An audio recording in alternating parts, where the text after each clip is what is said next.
Poor young girl was forced to marry a man older than her father. What happened next, no one expected. Texas, 1877. The sun scorched the earth and turned the wind into dry needles that scraped along the worn wooden walls of Dry Creek. It was a town of little mercy. Just a saloon, a chapel, a general store with more dust than goods, and the DeWitt Ranch, looming at the edge of the horizon like a fortress against time. Inside the parlor of the ranch house, the air was stale with silence. Maybelle Quinn stood in a tattered white dress that had once belonged to her mother. The lace was yellowed, the hem was frayed. Her hands trembled, not from fear, but fury. Her father stood beside her, reeking of whiskey and cheap tobacco, his calloused hand resting on the hilt of his belt. "You look fine enough," he grunted, giving her a nudge toward the doorway.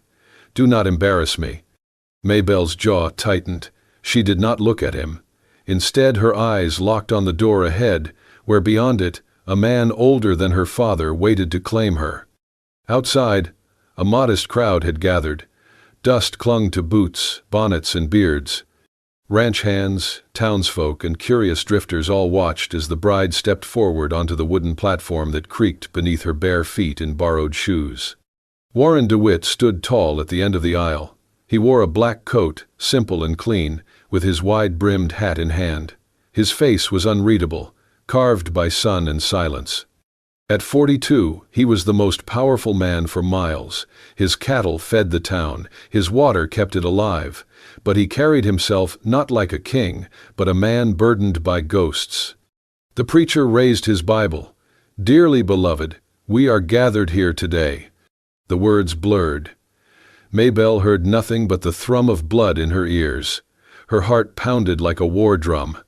She stared at Warren. He did not look cruel, but he did not smile either. Then the preacher turned to her.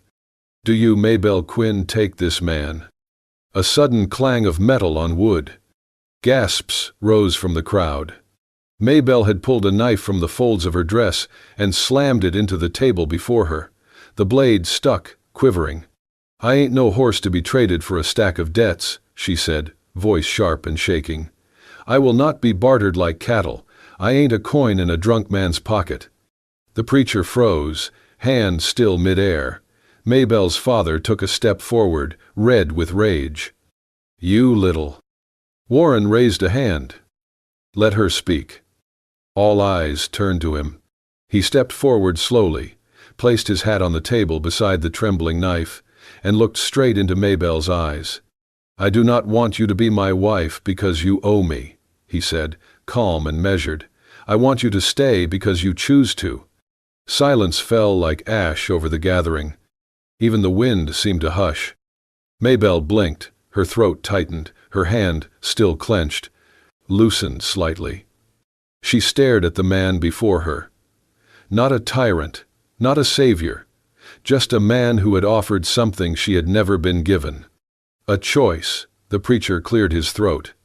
No one dared speak as the ceremony resumed. The vows were said, the rings exchanged, but something had changed. A fire had been lit. By sundown, they were husband and wife. By morning, the whole town was talking. DeWitt Ranch, 3 days after the wedding. The wind screamed across the plains like something wounded, and inside the house built of stone and cedar, silence ruled heavier than any storm. Maybelle had locked the bedroom door from the moment they arrived. She had not unpacked her trunk, she had not eaten supper with him. She spoke only when necessary. Short, sharp words like blades thrown at the floor.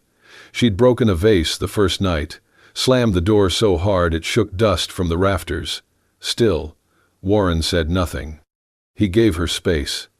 In the mornings, she woke to find a book resting gently against her door. Always a different one. The first was Jane Eyre, the second, The Awakening, the third, Little Women.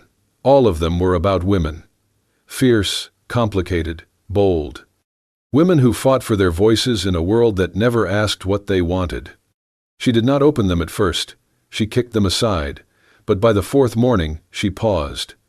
The book was The Story of a Pioneer. It had a note tucked into the first page. "You do not have to like me, but I hope you keep reading. W.D." She read the first 10 pages before sundown. They did not speak much.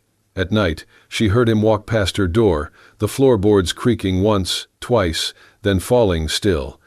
She listened, as he made coffee at dawn, as he cleaned his boots in the mudroom, as he murmured quietly to his horse out in the barn. He never tried to open her door, never raised his voice, never demanded. He simply existed, like the ranch itself. Stoic, weathered, vast. On the 6th night, Maybelle could not sleep. The prairie wind howled outside, slipping through the cracks in the window like cold fingers.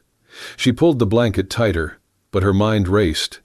She was a wife now, in name, on paper, but inside she still felt like a prisoner. Then she heard something, a soft strum, low and slow, the unmistakable sound of guitar. She rose, barefoot, and crept down the hall. Her fingers brushed the log walls for balance. The living room glowed faintly from the fire. Warren sat in a chair by the hearth, a weathered guitar in his lap. He did not see her.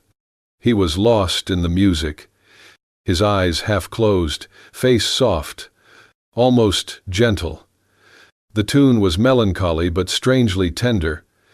It spoke of something old, something broken, something still holding on. Maybelle froze in the shadows. The man who had bought her freedom with a marriage contract was playing music like a boy in love with the moon. The melody shifted, rising like wind through the canyon. And then it stopped, abrupt. He exhaled, as if returning from somewhere far. Maybelle retreated to her room before he noticed her. Heart quickened. She closed the door behind her, leaned against it, and stared into the dark. She had not known Warren DeWitt could play music. She had not known men like him could bleed in silence. That night, she opened the book and read until morning. The morning sky was the color of tarnished silver, clouds hanging low like secrets not yet spoken. The air was crisp, cooler than most Texas mornings, and the world outside the ranch felt strangely quiet. Maybelle sat on the front steps, a mug of coffee growing cold in her hands. She watched the sun begin to rise behind the hills, casting long shadows across the fence posts. Warren approached from the stables, his steps steady, his voice low. "I am going to ride out to check the creek line," he said, nodding toward the horses. "You are welcome to come if you like." She looked at him, uncertain. Part of her wanted to refuse out of habit. The other part, it was quieter now, since the night she heard him play guitar, leaned in. After a pause, she rose. "I will need a gentler horse than that red devil of yours," she said flatly. Warren's lips twitched at the corners, just barely, saddles already waiting. They rode in silence for the first stretch, the only sound being the soft clop of hooves and the occasional rustle of jackrabbits darting through sagebrush. Maybelle had not ridden this far from the ranch since the wedding. The air smelled of dry grass and river wind. It stirred something she had nearly forgotten. Freedom. Warren led her through a narrow pass and up a sloping hill. At the top, the land opened wide. From there, she could see miles in every direction. Burnt orange ridges, scattered oaks, the blue shimmer of a distant creek. But what caught her attention was the split in the trail ahead. 2 roads, one bent left, curling through the hills back toward the ranch. The other veered right, vanishing into the open plain. Warren stopped his horse at the fork and dismounted. He brushed dust from his hat and spoke without turning around. "That road on the left will take you back home. It is familiar, quiet, mine." He pointed toward the right. "That one leads straight into Dry Creek. You can reach the station by sundown if you ride hard." She frowned, confused. "Why are you telling me this?" "Because I meant what I said, Maybelle. I do not want you to stay because your father owed me, or because the town expects it. I want you to stay if it is something you choose." Her horse shifted beneath her. She looked between the 2 paths, then at Warren. "You brought me all the way out here just to let me go?" "I did." He took a few steps forward, turning his back to her. "I will not follow. Whichever way you turn, you will ride it alone." The wind picked up. Her heart thudded. The idea of freedom, true freedom, was right there, like a song on the edge of her lips. She stared at the road to Dry Creek. The open horizon beckoned, wild and wide. But then she looked back at the man standing still, shoulders squared, facing away from her. A man who had offered her silence instead of shouting, space instead of chains, books instead of threats.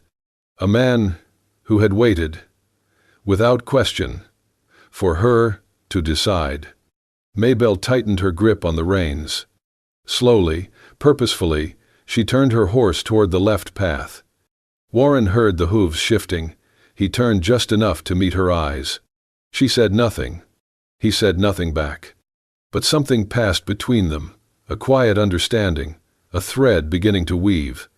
They rode back in silence, but the space between them no longer felt like a wall. It felt like a beginning. The letter came folded twice, its edges smudged with dirt and sweat. It was slipped under Maybelle's door before dawn, delivered by a boy too afraid to knock. When she opened it, her fingers trembled. "Pa's drinkin' again. Says he's gonna give Lisa to that horse trader from El Paso. Says the man'll pay in 2 barrels of whiskey and a mare. Please, Belle, do something. Sadie." Maybelle dropped the letter. Her heart slammed against her ribs.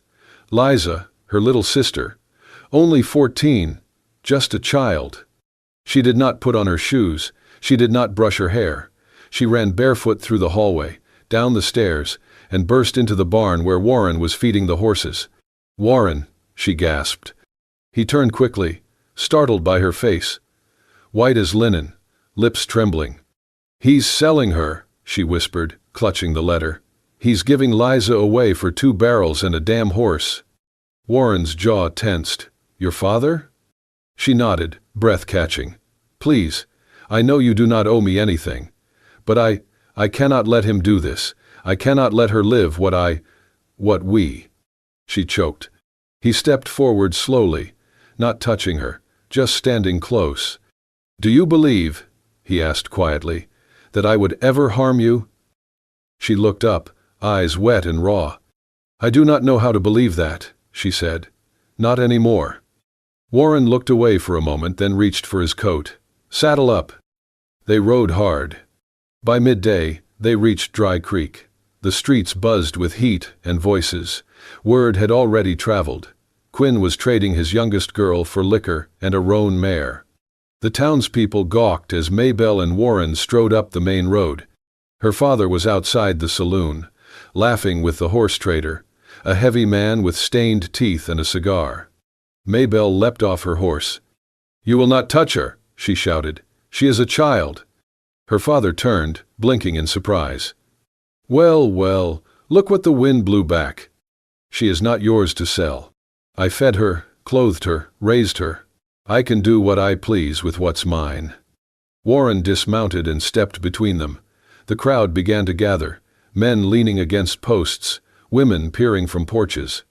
"Liza is not livestock," Warren said, voice like gravel and thunder. "She is a girl, a sister, and she will not be bartered." Quinn sneered. "And what are you then? A savior? Do not forget, you paid for her sister with land and cattle." Maybelle froze. Warren did not flinch.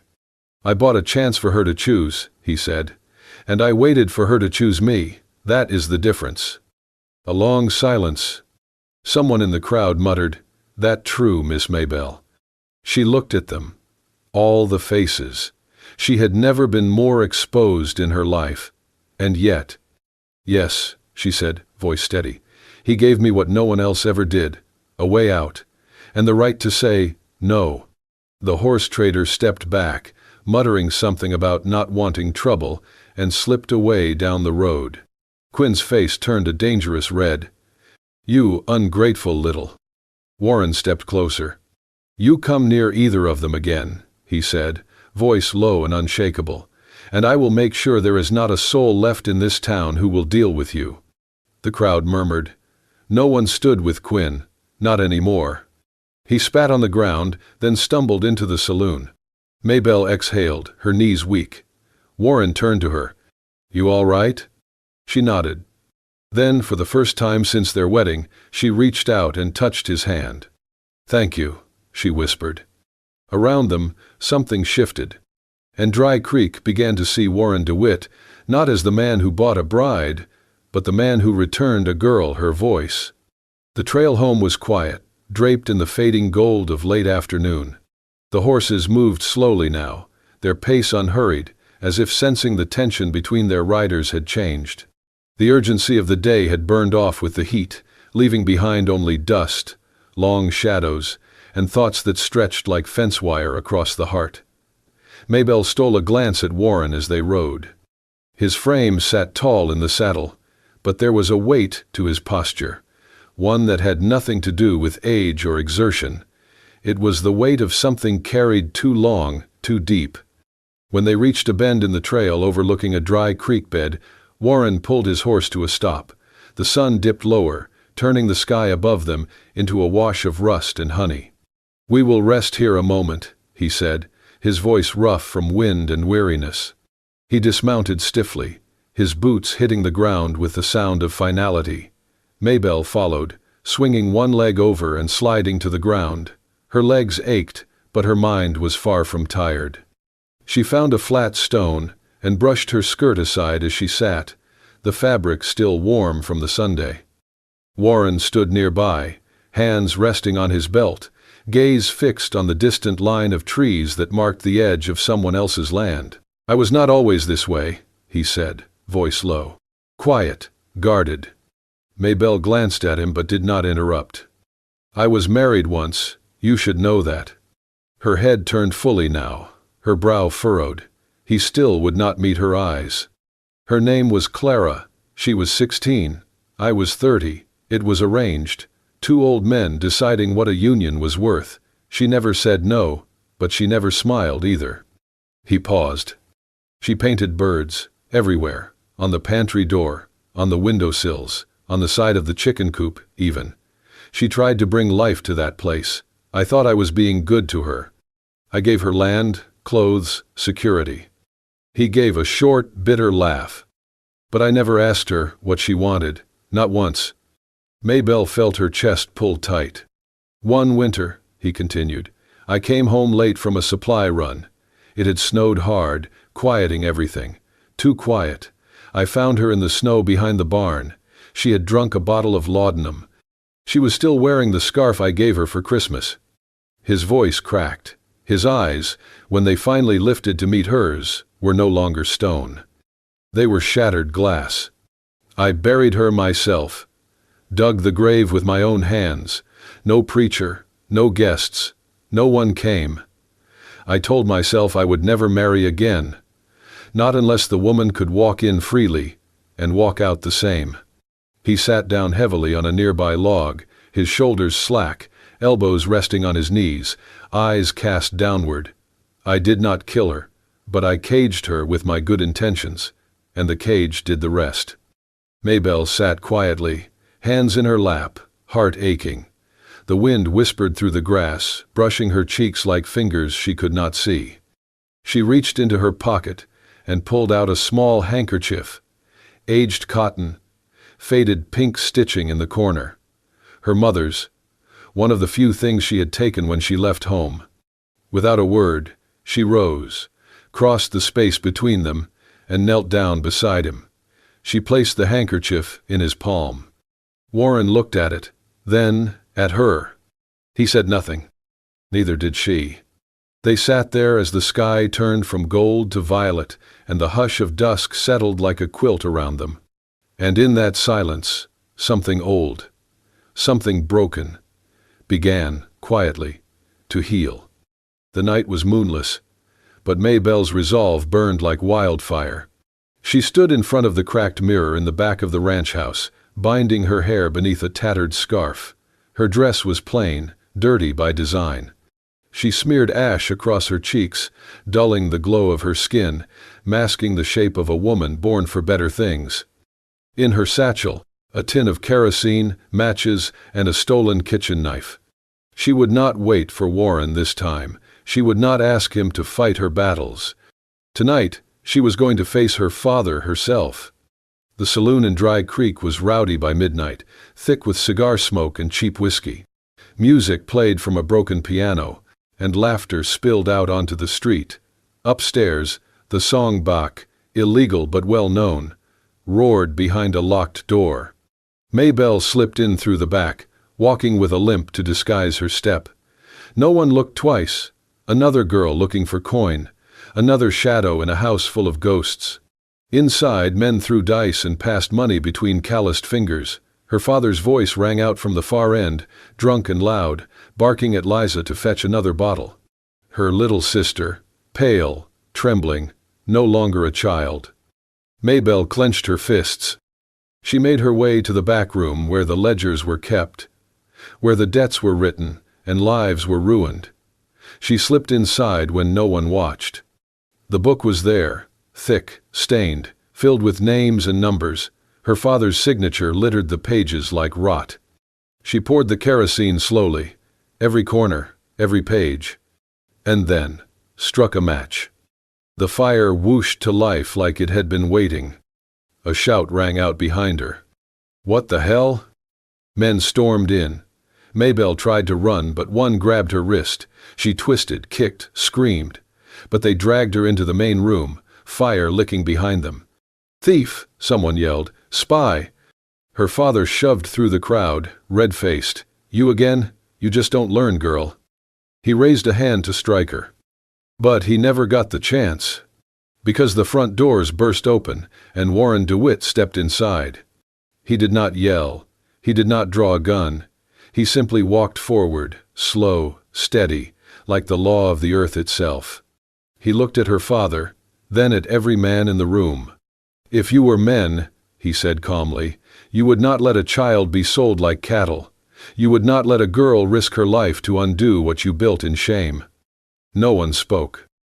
"You want to call yourselves men?" he continued. "Then act like it."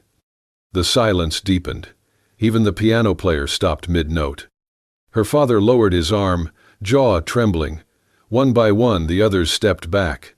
Warren reached for Maybelle. She took his hand. Liza ran to her, crying. They left the saloon in silence, the fire behind them dying into smoke. At the ranch, Maybelle stood on the porch in the starlight. She had washed away the ash and tears, but not the truth. She turned to Warren. "I was angry," she said. "Angry that you bought me, even with good reasons. Angry that I felt safe when I did not want to."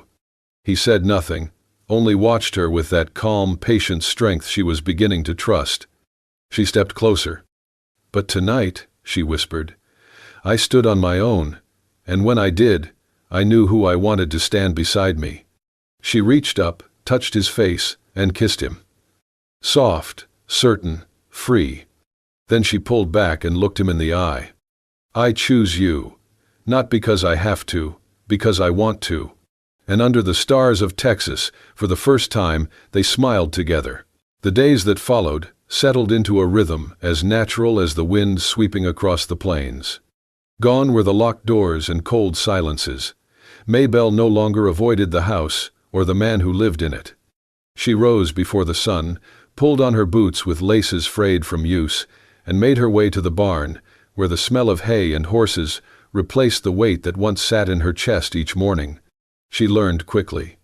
She shoveled stalls without complaint, hauled feed with her sleeves rolled up, and even helped birth a stubborn calf during a surprise cold snap.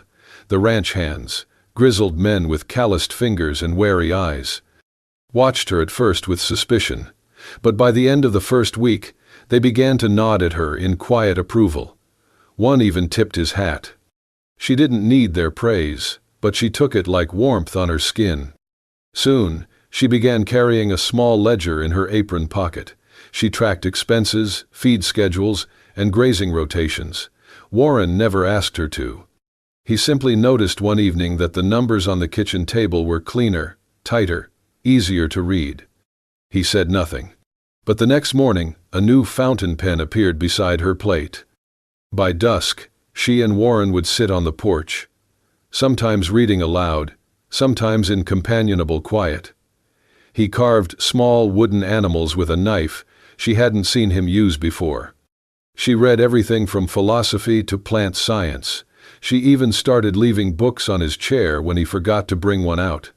The silence had changed. It no longer echoed with fear or resistance. It felt chosen, shared. That particular evening, the air hung thick with the scent of sage and sunburned earth. Fireflies blinked lazily in the tall grass, and the distant chirp of crickets softened the sky's deepening blue. Maybelle sat cross-legged on the porch swing, a worn copy of Walden in her lap. Her fingers toyed with the fraying corners of the cover. Warren sat nearby, sharpening a blade with rhythmic care. The rasp of stone on steel filled the spaces between them. She closed the book gently and looked over. "Can I ask you something?" she said. Warren gave a small nod without pausing. "That day, up on the ridge, when you told me I could ride into Dry Creek if I had chosen the other road, what would you have done?" His hand stilled. "I would have let you go." She tilted her head slightly. "And after?" He set the blade aside and turned toward her, his face unreadable for a moment. Then, softer, more certain. "I would have kept living, fed the stock, rode the fences, repaired the gate like I planned to." A pause. "But?" He looked at her then, truly looked, his eyes steady in the fading light. "But I would not have waited on the porch anymore." Maybelle swallowed, her throat tightening with emotion she hadn't prepared for. "No one has ever waited for me," she whispered. "I would have," he said, "even if I had to do it from a distance." She looked down at her hands, no longer soft, no longer uncertain. They were steady now, strong, capable. And then she felt his. Warren reached across the space between them and took her hand. Slowly, deliberately. His grip was warm and rough with the years, but it held no weight, no claim. It was not a gesture of rescue, it was a vow. He held her hand like a man holds the hand of the woman he loves, not because she needs him, but because she chooses to be there. Maybelle leaned her head against his shoulder, letting the swing move with the rhythm of the wind and the breath between them. The drought still gripped the land. The fences still needed mending, but in that quiet, unspoken moment, there was water. And it was enough. Spring came slow to the Texas plains, but it came. The frost gave way to soft earth, and the winds that once screamed through the valley now hummed like lullabies. Green returned in cautious brushstrokes. Buds on mesquite trees, little weeds poking through cracks in dry stone, and the promise of new life where the land had once only known dust. At the far edge of DeWitt Ranch, nestled between two hills, a small house stood unfinished, its walls still smelling of fresh-cut wood and hope. It was smaller than the main house but brighter, with wide windows and a wraparound porch. Maybelle stood barefoot on the steps, holding a rolled parchment under her arm. "I still cannot believe you drew this," Warren said from beside her, hammer in hand. "I cannot believe you built it exactly as I imagined," she replied. He chuckled softly. "Was not much of a leap. You wanted light, space, and a door that only opens from the inside." She smiled. Exactly. The floor plan had been hers. Every corner and beam, every window and cupboard. A place not given, but created. A home not inherited, but earned. That morning, they planted a rose bush just beneath the porch window, its roots tangled with soil warmed by morning Sunday. Warren knelt, his hands in dirt, while Maybelle gently placed the small shrub into the hole. Pink blossoms curled at the tips, still sleepy from the cold. "Why roses?" he asked. "They fight," she answered. "They bloom in spite of thorns." He nodded, as if that explained everything. As they finished patting down the soil, a horse came up the road with a letter in hand. Maybelle recognized the handwriting before she even opened it. "Lisa." She read it aloud on the porch steps, her voice catching in places. "Dear Belle, the nuns say I can stay until I am grown, and then they will help me find a place to teach. I think I want to be like the woman in your books. But most of all, I want to be like you. You showed me that no one gets to write my story for me. Not Papa, not poverty, not fear. Only me. I love you. Liza. Tears welled in Maybelle's eyes, but she smiled through them. Later that week, the town of Dry Creek gathered again, this time at the little white chapel down the road, where wildflowers spilled through the windows and songbirds danced in the rafters. There was no contract this time, no debts owed, no whispers of scandal. Just laughter. Just joy. Just a man and a woman walking side by side, hands linked, eyes steady. Maybelle wore no veil, only a simple dress and a sprig of rosemary in her hair. Warren wore the same black coat from before, but this time his face was not unreadable. It was full of light. The preacher spoke, but this time Maybelle heard every word. When it came time for her vows, she turned to Warren and held both his hands.